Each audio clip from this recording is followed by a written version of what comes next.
নেতা কর্মীদের জন্য গত 15 বছর লড়াই করলাম, তারা আমাকে এখন ধাক্কা দেয়। মনোনয়নপত্র না পেয়ে তারেক রহমানের উপর রাগ করে বিএনপি থেকে পদত্যাগ করলেন রুমিন ফারহানা। বিএনপির ঘোষিত 237 আসনের প্রার্থী তালিকা প্রকাশের পর থেকেই রাজনৈতিক অঙ্গন সরগরম। কে মনোনয়ন পেলেন আর কে তালিকার বাইরে রইলেন, এ নিয়েই চলছে বিশ্লেষণ, গুঞ্জন আর তীব্র কৌতূহল। তবে সব আলোচনার কেন্দ্রবিন্দুতে এখন দুটি নাম, ফজলুর রহমান ও ব্যারিস্টার রুমিন ফারহানা। সময় বিএনপির তরুণ মুখ হিসেবে যিনি সংসদে এবং টকশোতে অবস্থান জোরালোভাবে তুলে ধরেছিলেন, এবার তিনি মনোনয়ন থেকে সম্পূর্ণ বাইরে। দলীয় সূত্র বলছে, রুমিনের সাম্প্রতিক বিতর্কগুলোই তার জন্য কাল হয়ে দাঁড়িয়েছে। নির্বাচন কমিশনের শুনানিতে হাতাহাতি, এনসিপি নেতা হাসনাত আব্দুল্লাহকে উদ্দেশ্য করে তীব্র ভাষায় আক্রমণ আর ভারতীয় টেলিভিশনে দেওয়া বিতর্কিত সাক্ষাৎকার, সব মিলিয়ে দলের ভাবমূর্তিতে আঘাত এসেছে বলেই মনে করা হচ্ছে। দর্শক যে যেখানে আছেন, আশা করি ভালো আছেন। এই মুহূর্তে পাওয়া সবচেয়ে বড় ব্রেকিং নিউজ, আপনারা জানেন যে বিএনপি দলের যারা মনোনয়ন প্রত্যাশী ইতিমধ্যেই তাদেরকে সিলেকশন করা হয়েছে, কিন্তু এই সিলেকশনের মধ্যে রুমিন ফারহানা সহ রিজভী সহ আরো হেভিওয়েট নেতাকর্মীরা বাদ পড়েছেন, যে কারণেই কিন্তু সামাজিক যোগাযোগের মাধ্যমে এ নিয়ে তুমুল আলোচনা এবং সমালোচনার ঝড় উঠেছে এবং নেতাকর্মীরা রাজপথে ঝাঁপিয়ে পড়েছেন। তারা এই সিলেকশন কোনোভাবেই মানবে না। দর্শক, এই রুমিন ফারহানাকে সিলেকশন না করা এবং তাকে মনোনয়ন থেকে বাদ দেওয়ার কারণে তিনি দল থেকে চিরতরে পদত্যাগ করলেন। কেন পদত্যাগ করলেন, এর পিছনে আসল রহস্য কোথায়, পুরো ভিডিওটা দেখলেই বুঝতে পারবেন। দর্শক, এ বিষয়ের কিছু অংশ ভিডিওর শুরুতে শিরোনামে আপনারা দেখেছেন, বিস্তারিত পুরো ভিডিও জুড়ে। তার আগে আমার একটা অনুরোধ, যারা আমার চ্যানেলে নতুন আসছেন চ্যানেলটি সাবস্ক্রাইব করে ওয়াল ক্লিক করে বেল আইকনটি বাজিয়ে দিন। চলুন দেখে আসি এই রুমিন ফারহানা এবং রিজভী সহ আরো হেভিওয়েট নেতাকর্মীদেরকে কেন সিলেকশন করা হয়নি, কেন তাদেরকে মনোনয়ন দেওয়া হয়নি এবং এই রুমিন ফারহানা কেন দল থেকে চিরতরে পদত্যাগ করলেন। দর্শক, ভিডিওটা অত্যন্ত গুরুত্বপূর্ণ, তাই ধৈর্য ধরে একটি লাইক এবং পুরো ভিডিওটা শেষ পর্যন্ত দেখতে থাকুন। লন্ডন ও ঢাকায় রাজনৈতিক অঙ্গনে আজ নতুন এক আলোচনার ঝড় উঠেছে।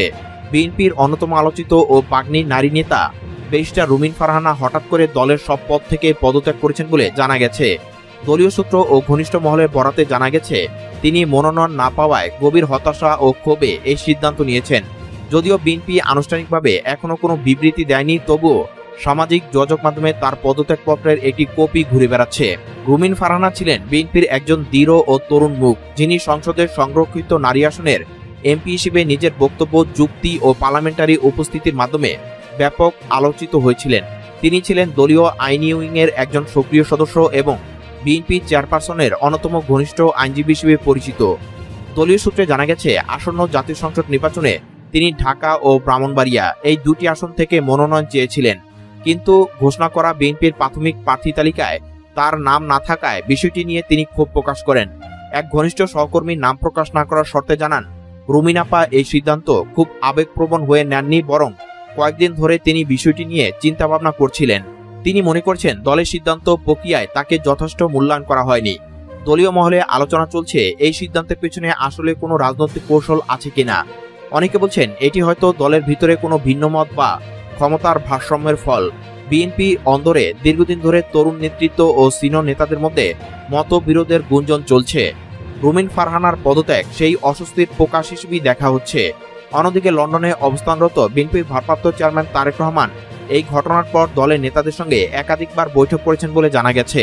তিনি নাকি বলেছেন, ব্যক্তিগত আবেগের জায়গায় দলীয় শৃঙ্খলা অগ্রাধিকার পাবে।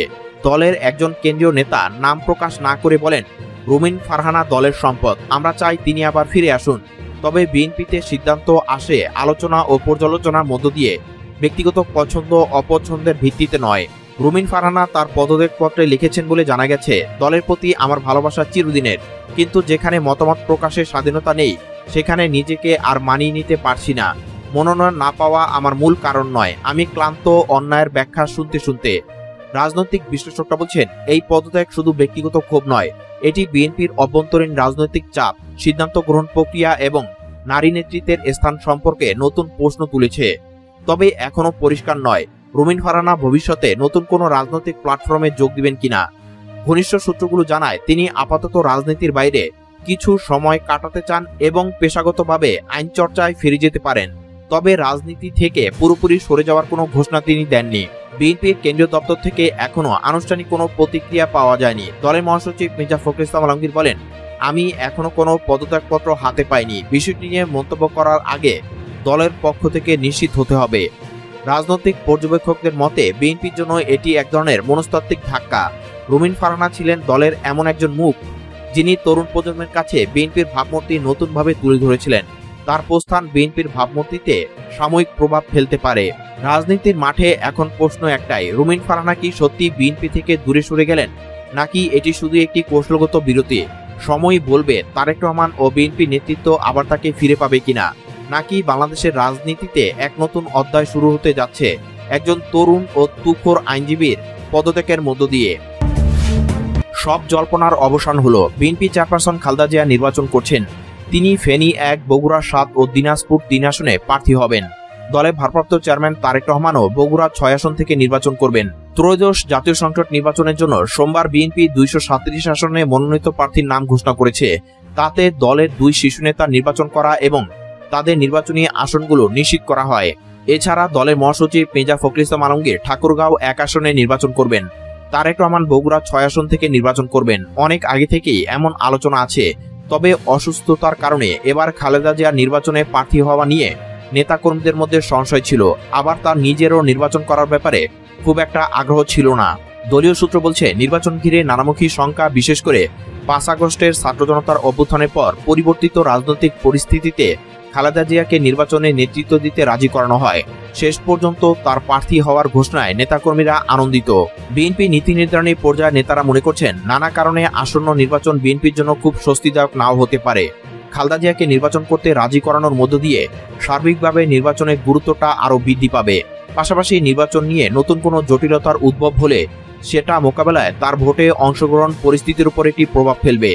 জাতীয় সংসদের 300 আসনের মধ্যে দর্শক, আপনারা জানেন যে বিএনপি দলের যারা মনোনয়ন প্রত্যাশী ইতিমধ্যে তাদেরকে সিলেকশন করা হয়েছে এবং এই সিলেকশনের পিছনে কিন্তু অনেক কারণ, অনেক রহস্য লুকিয়ে আছে।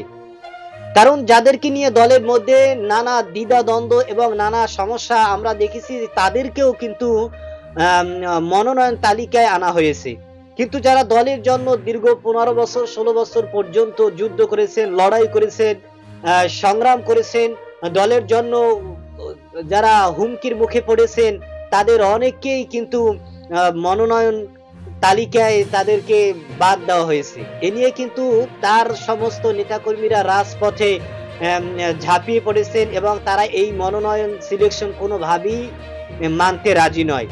দর্শক, বর্তমানে বাংলাদেশের রাজনীতি পরিস্থিতি কিন্তু অত্যন্ত গোলাটো হয়ে যাচ্ছে এবং এ নিয়ে কিন্তু নেতাকর্মীদের উপরে এবং মির্জা ফখরুলের উপরে এবং তারেক রহমানের উপরে কিন্তু অনেক চাপ প্রয়োগ সৃষ্টি হইতেছে এবং তাদের উপরে কিন্তু হামলা হইতেছে। দর্শক, কেন হইতেছে এবং এর পিছনে মূল রহস্য কোথায় এবং এই যে সমস্ত হেভিওয়েট নেতাকর্মীরা দলের জন্য তারা যে সমস্ত কষ্ট করেছেন, দীর্ঘ বছর পর্যন্ত তাদের কেরিয়ার একেবারেই তারা এই দলের জন্য শেষ করে দিয়েছেন, আজ তারা কিন্তু মনোনয়ন তালিকায় নেই। যে কারণে কিন্তু তারা ক্ষিপ্ত হয়েছেন এবং তারা কিন্তু চিরতরে দল থেকে বহিষ্কার মানে পদত্যাগ হওয়ার জন্য কিন্তু তারা সামাজিক যোগাযোগের মাধ্যমে তারা এটা নিয়ে কথা বলছেন। দর্শক, এর পিছনে মূল রহস্য কোথায় এবং আপনার কি মনে হয় যে এই আমরা শুনেছি যে টাকার মাধ্যমেই নাকি এই মনোনয়ন সিলেকশন করা হয়েছে, যারা যত বেশি টাকা দিয়েছেন তারেক রহমান তাদেরকেই তত ভালো জায়গা এবং ততটাই ভালো স্থানে তাদেরকে সিলেকশন করেছেন।